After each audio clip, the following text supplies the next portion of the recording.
क्या आपको लगता है जो इंसान सबसे ज्यादा ताकतवर है वही हर काम सबसे अच्छा कर सकता है? अगर आपका जवाब हाँ है तो शायद आप ताकत को थोड़ा गलत समझ रहे हैं, क्योंकि असली ताकत सिर्फ मांसपेशियों में नहीं होती है। कई बार एक सामान्य दिखने वाला इंसान कुछ ऐसा कर जाता है जिसे देखकर एक बहुत ताकतवर इंसान भी घबरा जाता है। लेकिन ऐसा क्यों?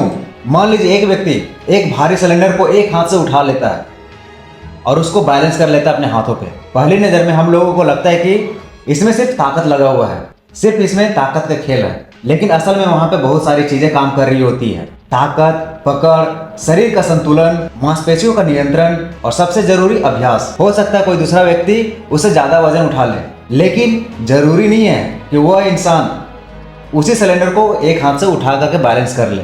तो क्या पहला व्यक्ति दूसरे व्यक्ति से ज्यादा ताकतवर है? जरूरी नहीं। हो सकता है वो कुछ खास काम में वो ज्यादा परफेक्ट हो। और यहीं से हमें एक महत्वपूर्ण बात समझ में आती है, सिर्फ ताकत ही काम नहीं आती है, ताकत का सही इस्तेमाल करना भी जरूरी है।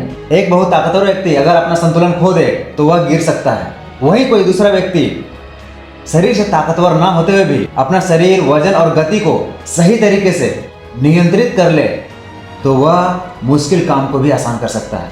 सिर्फ मांसपेशियों से तय नहीं होती है। हमारा दिमाग, तंत्रिका तंत्र और मांसपेशियां जब एक साथ तालमेल के साथ काम करता है तब शरीर अपना क्षमता का बेहतर इस्तेमाल कर पाता है। अब सवाल यह है कि तालमेल आता कैसे है? जब हम किसी काम को बार बार करते हैं तो हमारा शरीर, हमारा दिमाग धीरे धीरे उस काम के हिसाब से ढलने लगता है। इसलिए जो काम शुरुआत में बहुत मुश्किल लगता है वो धीरे धीरे आदत होने के बाद आसान लगने लगता है। अब इसको कुछ उदाहरण से आपको समझाते हैं, सिंपल एंड आसान भाषा में। एक वेट लिफ्टर बहुत भारी वजन उठा सकता है। एक जिम्नास्ट अपने शरीर को बहुत आसानी से वो लिफ्ट कर सकता है, बैलेंस कर सकता है। एक कलाकार अपने शरीर को, अपनी उंगलियों को अच्छी तरीके से नचा सकता है, बारीकी से नचा सकता है। एक किसान लंबे समय तक शारीरिक मेहनत कर सकता है। और यही चीज हमें प्रकृति में दिखाई देती है। प्रकृति में हर चीज एक जैसी नहीं है। कहीं ऊंचे पहाड़ है तो कहीं समतल मैदान, कहीं विशाल पेड़ है तो कहीं छोटे छोटे घास। कोई जीव बहुत ताकतवर है, कोई बहुत तेज। प्रकृति हर किसी को एक जैसा बनाने की कोशिश नहीं करती, बल्कि सबके बीच संतुलन बना के चलती है। और इंसानों में भी यही बात दिखाई देती है। किसी के पास एकाग्रता हो सकता है, किसी के हाथों में अच्छा स्किल हो सकता है, किसी में ज्यादा सहन शक्ति हो सकता है और किसी में सोचने समझने की क्षमता अलग हो सकती है। इसलिए किसी व्यक्ति को सिर्फ उसकी कमजोरी देख करके